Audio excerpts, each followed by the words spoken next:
Welcome to Canada's most irreverent talk show. This is the Andrew Lawton Show, brought to you by True North. Coming up, housing, gas, groceries, all of it's costing more. We do a deep dive into Canada's inflation crisis. The Andrew Lawton Show starts right now. Welcome to the Andrew Lawton Show here on True North. As you've probably learned by now, we do things a little bit differently for our weekend show. We take a big issue, a big question, and we do a deep dive into it with a panel of experts who can give it the light and truth and honesty that it very much needs. And one of the most pressing issues that we're seeing in Canada and around the world right now is inflation. I don't even need to tell you that inflation is happening. You're seeing it at the grocery store. You're seeing it when you're filling up your gas tank. I've, typically just try to avoid the price of gas, but at the same time, it just brings me so much pain when I do see how much we're paying. But here's the thing. You look at the numbers, you look at it in an abstract sense, and we know that Canada has met an 18-year high for inflation. In the U.S., they've hit a 30-year high. And as much as we hear that number of, between 4 and 5% as what we're on track for, you look at some products and these increases that you're seeing are up by 10, 15, 20%. And for a lot of Canadians, they're wondering, when is this going to stop? And I want to delve into this, as I said, with a great panel of guests. We have Franco Terrazzano, who's the Federal Director of the Canadian Taxpayers Federation, Catherine Swift, who's the President of Working Canadians, and Philip Cross, a Senior Fellow at the Macdonald-Laurier Institute and former Chief Economic Analyst for Statistics Canada. Franco, Catherine, Philip, thanks so much for joining me. Happy to be here, Andrew. I want to start with you on this, Philip, and I guess the diagnosis of it, because I know that we have seen a lot of talk about inflation. We have all of the central banks talking about it. The media is starting to talk about it. But I do find that the conversation has been getting a little bit muddled when people start talking about supply chain issues as being the driving force behind a lot of these price increases. Now, I know that the inflation is unavoidable, but how much of an effect is the supply chain struggle having on these increases we're seeing, or are they really two entirely separate discussions? I think we should separate them out. Certainly supply chains are a big issue in this. I mean, there isn't anything that I've ordered or gone into a store recently, and the owner has complained that I tried to buy a simple light bulb the other day, and the guy told me, well, it's going to be a few weeks if it's in Canada, it's going to be months if we have to get it from China. So, supply chain issues are certainly a part of this. But I think people are quite right to say, well, we'll sort out the supply chain issues, particularly once we get past Christmas and the peak of consumer buying. We'll see that drop down, but I don't see overall inflation going away that easily. I think we're already seeing inflation starting to become embedded into wages, into people's expectations. And I think that's where central banks really start to worry that, yes, we're going to have to raise interest rates faster and more often next year because this problem isn't just going to go away overnight. I'll turn to you on this, Catherine. Obviously, we see as consumers when we go to the store, when we try to fill up our gas tank, even buying homes, that inflation's happening. But again, businesses are dealing with this as well, and they've either got to pass it on to consumers or absorb it. How are businesses addressing this?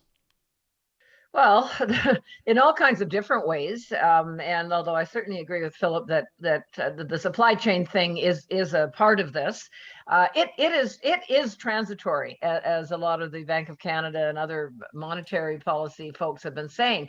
That will be transitory. However, the policies of governments to effectively print money, and although it's not technically printing anymore, it's electronically creating money, I guess, is what is going to be enduring here, which is, you've got more and more money in the system and chasing after fewer goods. So that is going to be the lasting part. But how businesses are dealing with it, well, businesses right now, by and large, are dealing with all kinds of problems. There's horrible labor shortages. I mean, you walk down any main street right now and you see help wanted at every window. They're grappling with that. And that, of course, is inflationary because they're going to have to pay more to find the workers that they need in this kind of labor market. And they're facing, of course, higher costs for all the inputs into their particular business, whatever that may happen to be. So it's coming at them from all sides. And obviously, I mean, there's not, in most businesses anyway, I guess there's some exceptions, but in most businesses, there's not a huge ability to absorb these increases. They pretty much have to be passed on. So it's going to be, again, fed back into consumers' pricing, and that will encourage inflation to increase even more. So there's it is a cyclical thing, and it feeds on itself to a certain degree. So yeah, I totally agree with Philip. This ain't going away anytime soon, unfortunately. I'll go to you on this, Franco. I know a lot of people just view inflation and general monetary trends as being distinct from politics. Even Justin Trudeau arguably takes that position. In the election, he had infamously said that he doesn't think about monetary policy. But I know you've been very clear to call it an inflation tax that Canadians are paying right now. Explain this and how it is, in your view, a tax issue indirectly. Well, there's a myriad of different influences that increase prices, could even decrease prices. But, this steady march of higher prices stems from the fact that the government can essentially print new dollars out of thin air, but it can't print new farmland, it can't print new cows, and it can't print new houses. So when we're talking about printing new dollars, essentially what we're talking about is the Bank of Canada purchasing financial assets. And we've seen the Bank of Canada create a little bit more than $370 billion during this pandemic, which is a 300% increase in the Bank of Canada's assets. Now, if that sounds like a lot to you, it's because it is. It's significantly higher growth in the bank's assets than what happened during the recession of the 70s, the 80s, and the 90s. And in fact, it rivals in this last year and a half the growth in the bank's assets during the entire 6 years of World War II. Now, here's how it directly ties into the deficit spending that we're seeing in Ottawa. Now, Finance Minister Chrystia Freeland, back in April, she released her budget 2021, forecasting a $3 billion per week deficit. Now, just 2 days after that, the Bank of Canada came out and saying it was going to purchase about $3 billion worth of Government of Canada bonds every single week. Now, those forecasts have been revised, but I mean, Andrew, that sure seems to me like that's Ottawa using the printing press to fund its deficit spending. No, I think that's a very wise point. And let's bring this back to you, Philip. This is obviously a global challenge right now. Canada is not unique in it.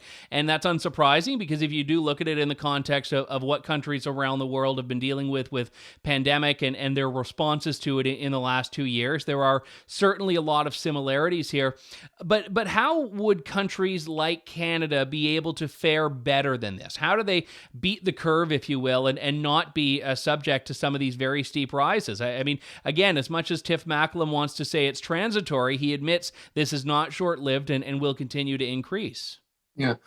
Well, the one thing Canadians should be encouraged by is that the Bank of Canada has been relatively more hawkish about inflation than the other central banks, certainly than the Federal Reserve Board. Now, admittedly, that reflects that the Federal Reserve Board has been exceptionally easy during accommodating during this pandemic. But in any event, Macklem certainly was the first to withdraw, to stop the quantitative easing Franco was just talking about. They have moved up to date. They've acknowledged that inflation is higher than they expected. And they've acknowledged too that means that interest rates are going to start rising faster and sooner than they had planned. It's unfortunate that, nobody likes being wrong. And it would be nice to live in a world where central banks were perfect. Central banks made a mistake in this pandemic. They thought that the problem was demand. And they along with the government, put everything into stoking demand as much as possible. What they didn't realize was the problem really was supply and not demand. Demand came rocketing back, supply didn't. And that's why we have this inflationary problem. But at least the Bank of Canada, if not the government, is acknowledging that they made this mistake. They're behind the ball now. They're going to have to run a little harder to catch up. But I don't doubt that eventually, sometime next year, they will catch up. Well, I think you're right to point out that miscalculation in monetary policy, Philip, but I was wondering if you could also speak to how much fiscal policy was aggravating that. Well, that's it. I mean, fiscal policy, the initial reaction of mailing money across the board, sending out checks to everybody, probably was the correct thing, because we just didn't understand what we were getting into with the pandemic. But very quickly, after 2 or 3 months, it became obvious that most industries, manufacturing, construction, retail, finance and real estate for sure, because housing came rocketing back, business services, a lot of sectors of our economy could adapt to social distancing pretty easily. And at that point, we should have withdrawn this global stimulus to the overall economy and said, okay, we have a sectoral problem. We know that certain personal services have a problem with social distancing. We should be targeting our support there. But instead, for over a year, we kept this blanket support out there. And it was because of this misdiagnosis that the problem was aggregate demand. And in fact, the problem was output in a small, relatively small number of industries. But we kept this extraordinary stimulus to fiscal and monetary policy going long after we didn't need it. And in fact, instead of focusing on demand, we should have been helping to fix various supply problems, whether it was labor shortages in some of these industries. I mean, it's amazing that in the restaurant industry, simultaneously, we have this industry is operating 25% below where it was below the pandemic, and they still can't find enough workers. So, these industries have very specific problems, and that's what we should have been working on.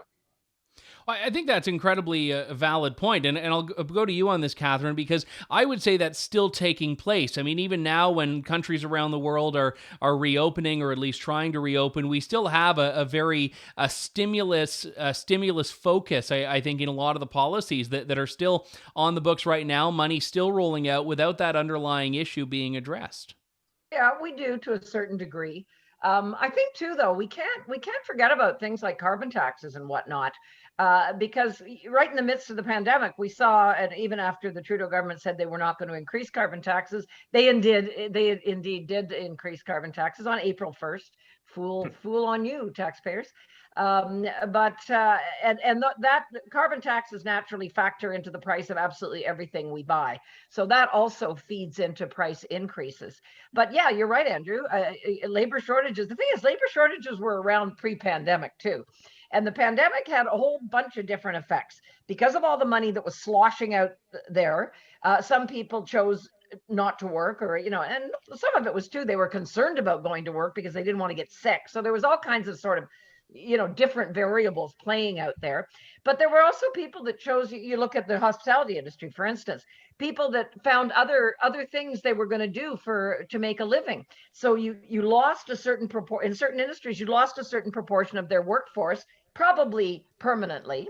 And again, you still have some stimulus. It's not as much, but you still have some stimulus going on out there to act as a disincentive to people working. But labor shortages were around well before the pandemic, and of course the pandemic has worsened them significantly, and there hasn't been enough focus for policy to try to deal with that issue. Yeah, and I know that it's distinct, as Philip mentioned earlier, from the inflation discussion to start talking about some of the supply chain issues. And I would also add, I think labor shortage issues are connected, but distinct and in their own category. I was in Ottawa a couple of months back. I was at an event at the Westin, and the executive chef of the Westin Hotel, a very nice hotel in Ottawa, was working the barista shift at the Starbucks in the morning and I asked him about it. He said they literally do not have staff. And when these issues are reported, a lot of the times people will say, well, just pay people more. And that's all well and good in theory, but if businesses are contending with all of these other issues, Franco, where are they going to find that extra money to pay more to overcome that labor shortage? Well, I mean, I think Catherine's already kind of touched on this, and that we're going to see higher prices at the till. And, I think the main point from this whole discussion is to remember that all of this inflation, it is not a stroke of accident, right, that we're seeing this. This is from government policy, or more specifically from how governments have reacted to the pandemic. Now, we've been talking about the inflation tax. We've been talking about the printing press, right? When the central bank prints more dollars, our dollars buy less and less. But we also have to look at how the other forms of government policies has led to higher prices.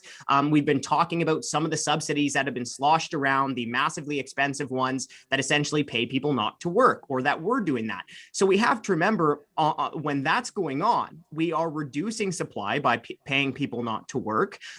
We are making it harder for businesses to actually produce, right? But also, we have to acknowledge the fact that, of course, government restrictions, government lockdowns are also going to reduce output of an economy, right? So we're in this situation, Catherine's mentioned it, where we have the perfect storm of inflation, where you have too many dollars chasing around too few goods. And I think this is why we're seeing such big inflation right now. And of course, there are ways for politicians to provide us with some relief at the till.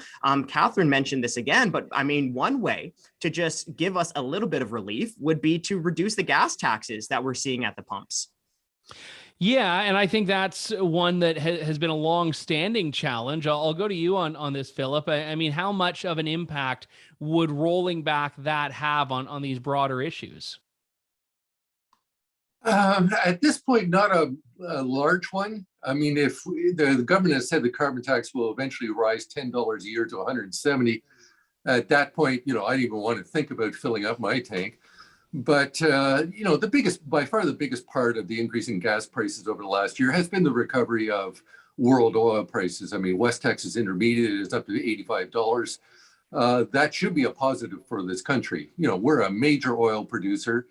So that shouldn't be as big a negative for Canada, although, there's winners and losers, as there is with most economic prices.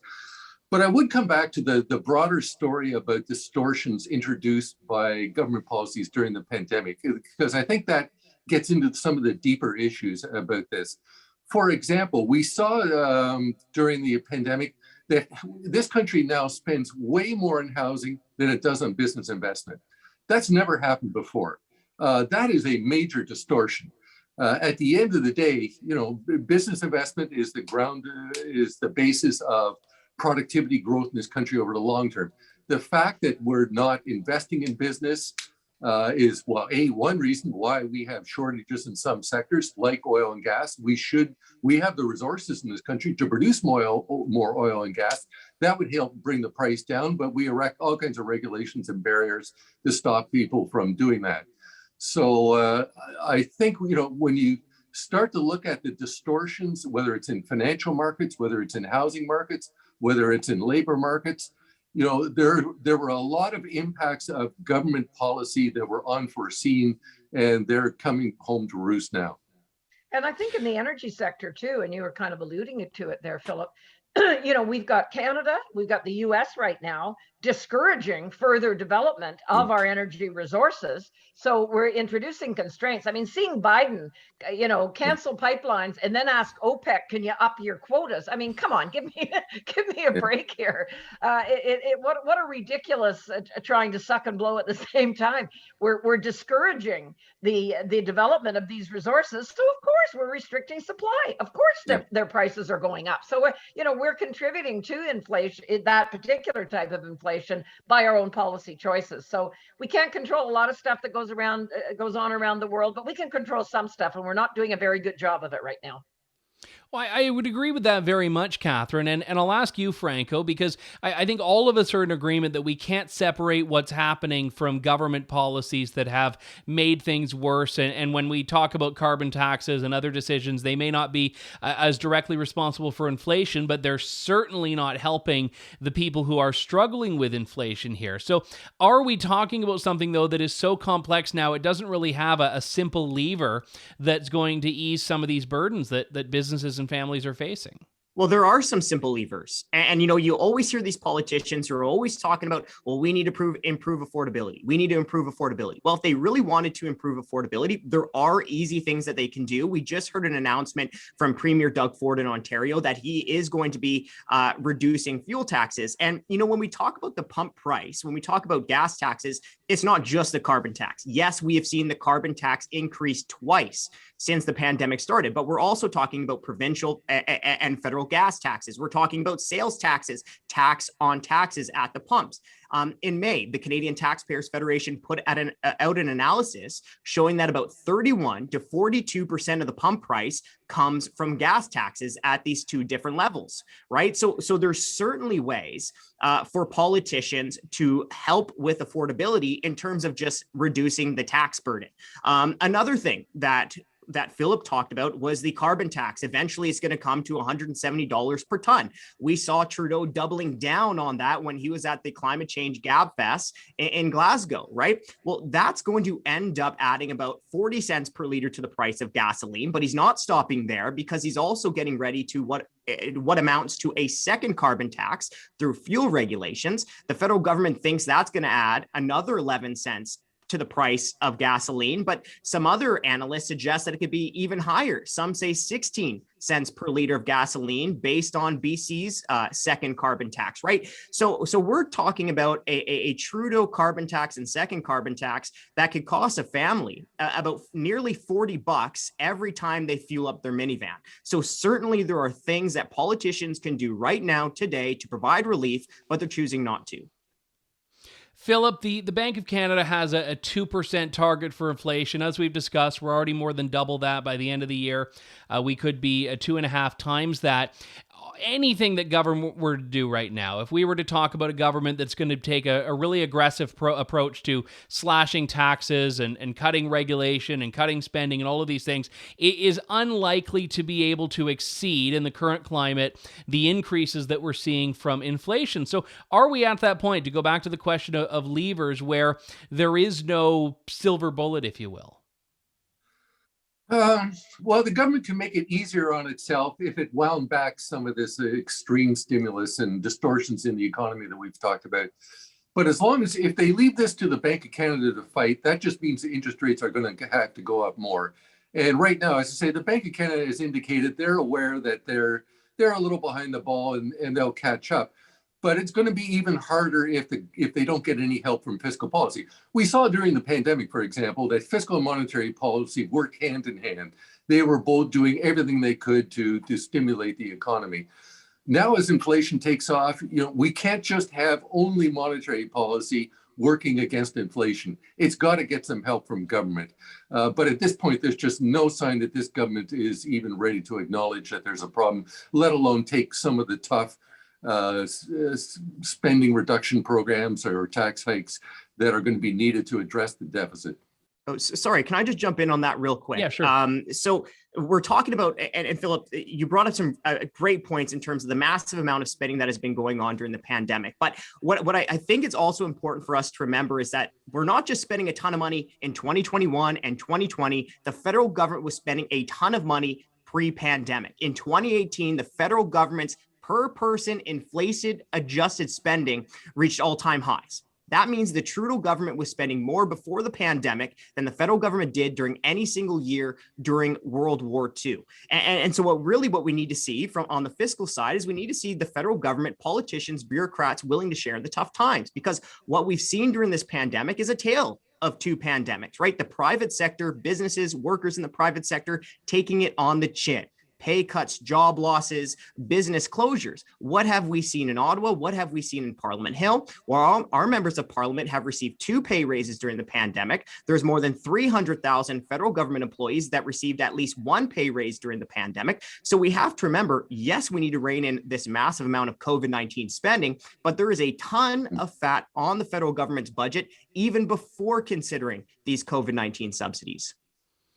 No, I appreciate that, Franco. And I do want to jump back to you for just a moment here, Philip, because I do think you're right to point out that we can't look at just a monetary-only solution here, a Bank of Canada-only solution. You said in a column a few months back that quantitative easing can sometimes be overstated in what it can achieve. You've pointed out it's uneven and unpredictable at times. Yeah, and it's another problem that I just want to build on what Franco mentioned, is that, Milton Friedman, who's, the god of monetarism, he's the guy who brought back this idea that all inflation has a monetary component. And there's no doubt, everybody agrees that without some accommodation from the money supply, inflation cannot take off. But he also pointed out that one reason the money supply increases, one reason the Bank of Canada or the central banks lose control of the money supply, is that society cannot agree on how to pay for things. For example, he cited in the 60s and 70s, the US, they committed the Vietnam War, the Great Society, the deficits took off. And he said at the end of the day, since we couldn't agree on how to pay for it, we got inflation, because in his words, inflation is taxation without legislation. That's exactly what we're facing today. you can see the beginnings of people are beginning to look for who's going to pay for this. And the reflexive idea is, oh, we'll just dump this huge bill onto a few corporations and a few wealthy people, and the average person is going to be affected. Well, history shows that that does not work. You cannot raise a lot of money from corporate taxes and wealth taxes. At the end of the day, it's going to be GST, it's going to be middle tax. Whenever the government gets in trouble, like in the mid-90s, that's where they'll eventually have to go to get the money. And as a society, we haven't even begun to talk about or think about who's going to pay for this. And it's, for the moment, we seem happy to buy this story of, oh, we'll just slough this off on a few rich people and the rest of us won't pay for it. And that, frankly, that is not going to work. That just shows we as a country are not yet willing to have a serious discussion about this issue. Catherine, that means everyone's paying for it, right? Well, of course, and everyone always does. We love it. Everybody loves to think there's this fantasy, and I mean, Jagmeet Singh right now is promoting this. He should know better. He's not a stupid guy. We're going to have a billionaires tax. Well, I think there's less than 50 billionaires in Canada. So even if you taxed all of them at 100%, which of course would never happen, you wouldn't even come close to solving your problem here. No, but you would significantly cut the number of billionaires in Canada. Well, that's exactly what you would cut. They'd all be gone somewhere else because goodness knows they can afford to go somewhere else.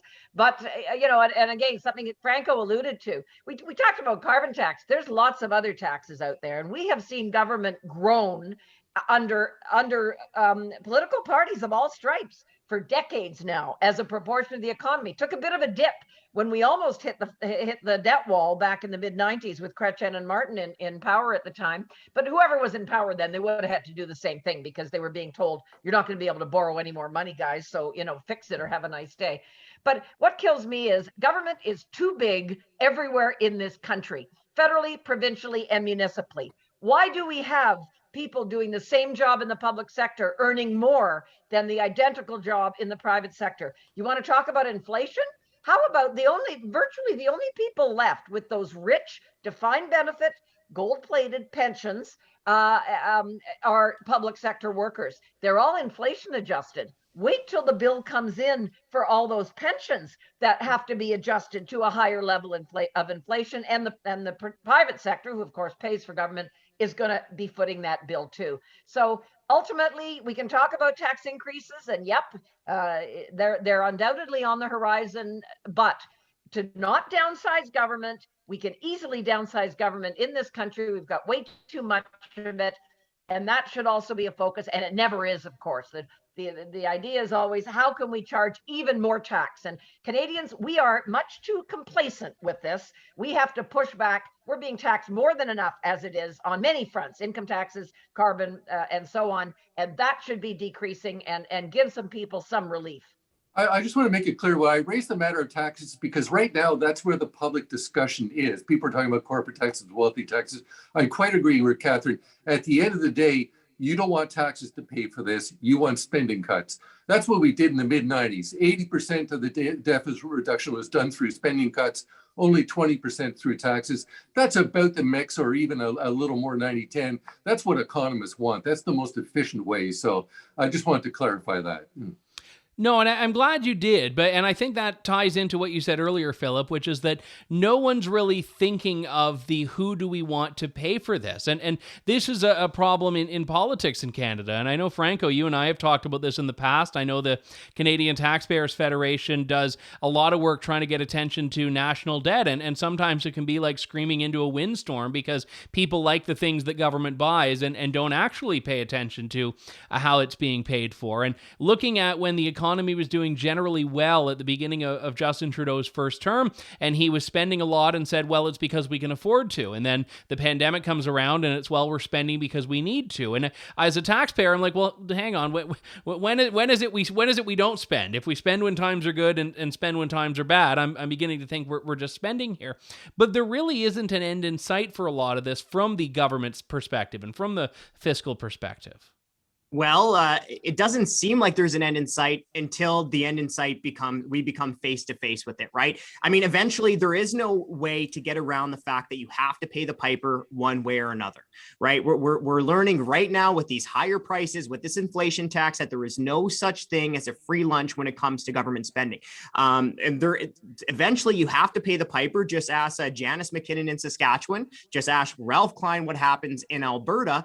Just ask the federal Liberals back in the 90s what happens, right? So this is the big thing that we're trying to get across. Either you make some tough decisions right now, or tougher decisions are going to be forced on you. Remember back in the 90s, what happened in the 80s, the 90s, when Saskatchewan kept kicking the deficit can down the road? Well, eventually the 90s rolled around. Saskatchewan had to close, what was it, about 50 different hospitals across the Prairie Province. So at the end of the day, there is absolutely no way to get around the fact that there is no free lunch for all this government spending. The bill is going to become due. And if you don't want to see these massive cuts in government spending down the road, we have to find some ways to save some money right now. And Andrew, what is so unfortunate is that we just got data from the parliamentary budget officer that said under the current trajectory, we wouldn't see a balanced budget until 2070. We saw a budget 2021 brought from our finance minister that nearly doubles the pre-pandemic debt within just 6 years.